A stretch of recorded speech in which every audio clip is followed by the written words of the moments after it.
Welcome students.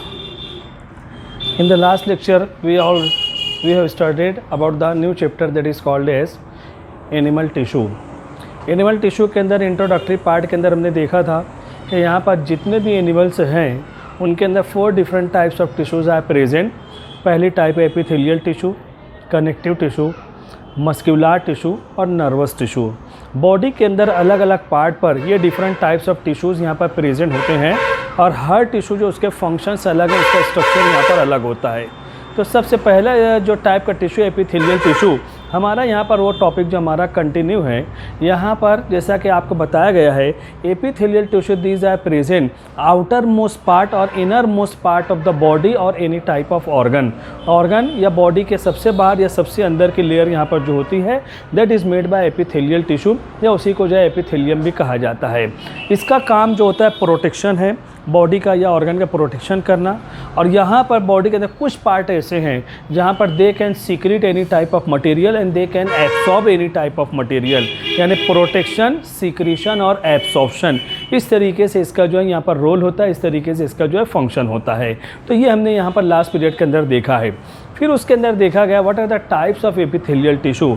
तो पहली type है सिंपल एपिथेलियम और दूसरी टाइप यहाँ पर होती है कंपाउंड एपिथेलियम। तो यहाँ पर simple epithelium, these are the epithelium which are made by single layer of cell. एक बेसमेंट मेम्ब्रेन है, उसी से तमाम सिंगल लेयर ऑफ सेल वहाँ पर ज्वाइंट होते हैं, जिसको कहा जाएगा सिंपल एपिथेलियम। और कंपाउंड एपिथेलियम जो होते हैं these are made by large number of layer, कई लेयर्स, मल्टी लेयर्ड स्ट्रक्चर होता है। और इस तरीके से यहाँ पर जो है वो जो है यहाँ पर जो है कंपाउंड एपिथेलियम बनाते हैं। तो इसकी जो टाइप है, कई टाइप हमने 4 डिफरेंट टाइप्स हमने देखा है। यहाँ पर जो है स्क्वैमस एपिथेलियम है, यहाँ पर जो है सिलिएटेड एपिथेलियम है, कॉलमनार एपिथेलियम है। इस तरीके से कई टाइप जो है हमने लास्ट पीरियड के अंदर देखा, 4 टाइप देखी है। 5th टाइप हमारे सामने यहाँ पर मौजूद है और वो 5th टाइप जो है वो है यहाँ पर glandular epithelium. Glandular epithelium, these are the outer most and inner most covering of the gland. हमारे बॉडी के अंदर या एनिमल बॉडी के अंदर different types of glands are present. ये ग्लैंड जो होते हैं बॉडी के अंदर यहाँ पर इंजाइम या हार्मोन सीक्रेट करने के लिए जिम्मेदार होते हैं। तो यहाँ पर ग्लैंड की जो वॉल होती है वो जो यहाँ पर जो है ग्लैंडुलर एपिथेलियम से बनी हुई होती है। अब ये ग्लैंड्स बॉडी के अंदर जो होते हैं, ग्लैंड्स में भी यूनिसेलुलर दैट में भी मल्टीसेलुलर। यूनिसेलुलर ग्लैंड्स भी होते हैं, मल्टीसेलुलर ग्लैंड्स भी होते हैं। बहरहाल ग्लैंड्स के अंदर ये जो ग्लैंडुलर एपिथेलियम होती है तो ये modification in the columnar epithelium, column like cells यहाँ पर मौजूद होते हैं। और इसके अंदर ऊपर कैसे में कैविटी पाई जाती है और इस कैविटी के अंदर यहाँ पर इनका जो सीक्रेशन होता है, या तो इंजाइम रहेगा या हार्मोन रहेगा, तो ये जो है यहाँ पर म्यूकस कहा जाएगा, ये सीक्रेट करते हैं। तो यहाँ पर ये कॉलमनार एपिथेलियम के अंदर मॉडिफिकेशन है। On the upper part small cavity is present and in the cavity specific type of chemicals are present. That chemical that may be present in the form of hormone, that may be present in the form of enzyme। और यहाँ पर body के अंदर जो है digestion के अंदर control और कोऑर्डिनेशन के लिए ये जो है यहाँ पर हेल्प करते हैं। बहरहाल ग्लैंड्स जो होते हैं यूनिसेलुलर भी हो सकते हैं, मल्टीसेलुलर भी होते हैं। अब what is the role of these glands, या ग्लैंडुलर एपिथेलियम का रोल क्या होता है। अब यहाँ पर ग्लैंडुलर या बॉडी के अंदर, एनिमल बॉडी के अंदर जितने भी ग्लैंड्स होते हैं वो 2 टाइप के रहेंगे। या तो वो एक्सोक्राइन ग्लैंड रहेंगे या उसको एंडोक्राइन ग्लैंड कहा जाएगा। एक्सोक्राइन ग्लैंड जो होते हैं these are called as duct bearing gland. जो भी ग्लैंड यहाँ पर रहेगा इसके ज़रिए यहाँ पर डक्ट निकलते हैं, नली निकलती है और इसके ज़रिए से इसका जो सीक्रेशन है वो टारगेट ऑर्गन तक जो है यहाँ पर पहुँचा दिया जाता है। तो यहाँ पर इसीलिए exocrine gland that secret enzyme, और यहाँ पर जितने भी इंजाइम सीक्रेट होते हैं ये डक्ट के ज़रिए टारगेट ऑर्गन तक पहुँचाया जाएगा और फिर जो है उनका जो फंक्शन है they can perform their function. यही वजह है कि यहाँ पर exocrine gland these are called as duct bearing gland के नाम से इनको जो है यहाँ पर पहचाना जाएगा। इसी तरीके से जो एंडोक्राइन ग्लैंड होते हैं, these are called a ductless gland, इनके अंदर कोई डक्ट नहीं है।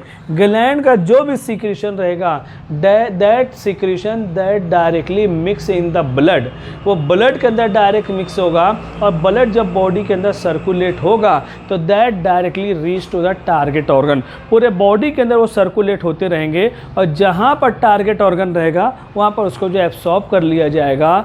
तो एंडोक्राइन ग्लैंड जो डक्टलेस ग्लैंड होते हैं, इनका जो सीक्रेशन होता है वो हार्मोन कहलाता है। यानी ग्लैंड दो किस्म के हैं, exocrine gland that secrete enzyme, और endocrine gland that secrete hormone. तो इस तरीके से एंजाइम जो होते हैं, आपको पता है, they can be use as a catalyst, bio catalyst के तौर पर यूज़ होते हैं। They speed up the chemical reaction, जैसे बॉडी के अंदर बहुत सारे मेटाबॉलिक रिएक्शंस होते हैं। फॉर एग्जांपल डाइजेशन का प्रोसेस है, डाइजेशन के लिए यहाँ पर particular type of enzymes are required.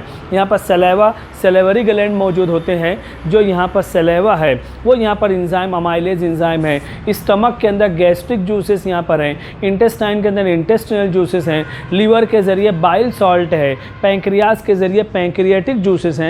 ये तमाम के तमाम जो एंजाइम होते हैं, they speed up the chemical reaction, they can be use as a bio catalyst, इसके तौर पर यूज़ होते हैं, और केमिकल रिएक्शन यानी डाइजेशन के प्रोसेस की स्पीड को बढ़ाते हैं या उसको रेगुलराइज रखने के लिए यहाँ पर जो है जिम्मेदार होते हैं।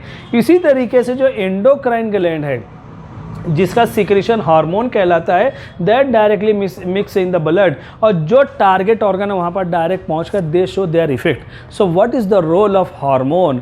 Hormone these are responsible for control and coordination of the body. Body के जितने भी ऑर्गन हैं, सब एक दूसरे के यहाँ पर ब्रेन के कंट्रोल में होते हैं, और सब यहाँ पर एक दूसरे कनेक्टेड अपना अपना वर्क यहाँ पर कर रहे हैं। तो यहाँ पर हार्मोन और endocrine gland plus nervous system, they are responsible for the control and coordination in the body. Body के अंदर कंट्रोल और कोऑर्डिनेशन के लिए वो जो है यहाँ पर जिम्मेदार होते हैं। तो इस तरीके से ग्लैंडुलर एपिथेलियम यहाँ पर ये 5th टाइप है सिंपल एपिथेलियम की। अगली टाइप जो हमारी होती है वो है सेंसरी एपिथेलियम। सेंसरी हेयर्स यहाँ पर जो है मौजूद होते हैं, सीलिया अलग है, सेंसरी हेयर्स अलग होते हैं। सेंसरी हेयर्स यहाँ पर जो पाए जाते हैं, that are also the modified form of columnar epithelium. Column like cells elongated cells हैं, और ये जो सेल्स होते हैं यहाँ पर सेंसरी हेयर्स मौजूद होते हैं, जो यहाँ पर फीलिंग्स हैं, हमें उसका एहसास हो जाता है कि कौन सी चीज़ है, क्या है, हम उसको जो फील करते हैं। तो यहाँ पर सेंसरी हेयर्स जो है यहाँ पर मौजूद होते हैं, इसीलिए यहाँ पर on their outer inner surface sensory hairs are present, so such type of epithelium that is called as sensory epithelium कहा जाएगा। यहाँ पर इसका जो रोल होता है, they pursue the stimuli, अगर कोई एक्शन होता है ये उसको रिसीव करते हैं, और वहाँ पर जो उसको इम्पल्सेस को जो यहाँ पर ब्रेन तक पहुँचाते हैं, ये जो है यहाँ पर रिसीव करने का काम जो है यहाँ पर इनका होता है। और they are found in the nose, ear and eye. यहाँ पर हम देखते हैं नाक के जो ये नेजल चेम्बर है, नेजल कैविटी जो है, अंदर यहाँ पर सेंसरी हेयर्स मौजूद होते हैं, विच ट्रैप द डस्ट पार्टिकल, या पैथोजेनिक माइक्रो ऑर्गेनिज्म को ये ट्रैप कर लेते हैं, उनको रोक लेते हैं, और इस तरीके से ये काम करते हैं। ईयर के अंदर ये जो यहाँ पर ईयर ड्रम है, यहाँ पर कान के अंदर जो सुराख है, वहाँ पर भी हेयर्स यहाँ पर जो है मौजूद होते हैं। इसी तरीके से आईलिड, आँखों के अंदर आईलिड, ये जो पलके यहाँ पर मौजूद होते हैं, ये भी प्रोटेक्शन का काम है। और इस तरीके से ये जो बाल यहाँ पर मौजूद होते हैं, they also trap the dust particle which prevent the entry of dust particle inside the eyes. आँखों के अंदर यहाँ पर जो जाने के लिए उसको जो रोकना है, ये काम होता है। ये सेंसरी हेयर्स जो है यहाँ पर पाए जाते हैं। तो बॉडी के अंदर आम तौर पर इनका जो वर्क होता है वो है प्रोटेक्शन का काम इनका जो है पाया जाता है। और आखिरी टाइप सिंपल एपिथेलियम के अंदर यहाँ पर है वो है जर्मिनल एपिथेलियम। जर्मिनल एपिथेलियम शुरुआत में मैंने बताया था, एनिमल बॉडी के अंदर 2 किस्म के टिश्यू पाए जाते हैं, एक या 2 किस्म के सेल हैं, सोमैटिक सेल और जर्मिनल सेल, जिसको जर्म सेल भी कहते हैं। General body cell except sperm and ovum या एक्सेप्ट गैमेट, उसको कहा जाता है जनरल बॉडी सेल या सोमेटिक सेल। और स्पर्म और ओवम जो होते हैं वो जो है यहाँ पर जर्मिनल सेल से बनते हैं। The cell that divides by meiosis, germinal cell जो वॉल ऑफ ओवरी और टेस्टिस के अंदर होती है, जब वो सेपरेट होते हैं तो डिप्लॉयड कंडीशन है तो इसके अंदर मियोसिस का प्रोसेस होगा, और मियोसिस के बाद जो नए सेल बनते हैं उनको कहा जाएगा गैमेट। मेल बॉडी के अंदर जो गैमेट बनेंगे उसको मेल गैमेट या स्पर्म कहेंगे। फीमेल बॉडी के अंदर जो गैमेट बनेंगे उसको ओवम या एग कहा जाएगा। और यहाँ पर गैमेट के अंदर हमेशा हैप्लॉइड नंबर ऑफ क्रोमोसोम मौजूद होते हैं। So meiosis that are compulsorily present in that, meiosis का प्रोसेस होता है and these are present in the inner linings of the testis and ovaries. Testis और ओवरी के जो अंदरूनी लाइनिंग होती है वहाँ पर ये मौजूद होते हैं। और जब मियोसिस होगा तो जब ये हैप्लॉइड सेल के अंदर कन्वर्ट होते हैं, वही जर्मिनल से एपिथेलियम के जो हैप्लॉइड सेल हैं that is called as gamete, उसी को जो है यहाँ पर गैमेट कहा जाएगा। इस तरीके से अभी तक हमारे सामने ये 7 डिफरेंट टाइप्स हैं एपिथेलियल टिश्यू की, और ये तमाम के तमाम जो टाइप हैं these are the types of simple epithelium. Epithelial tissue के टाइप हैं, लेकिन ये सिंपल एपिथेलियम की जो है ये टाइप यहाँ पर पाए जाते हैं। तो इसको जो है ध्यान रखना है, स्क्रीनशॉट इसका भी ले लो ताकि आप लोग कॉपी के अंदर जो है यहाँ पर नोट कर सको। उसको स्क्रीनशॉट ले लो, फिर हम आगे बढ़ते हैं।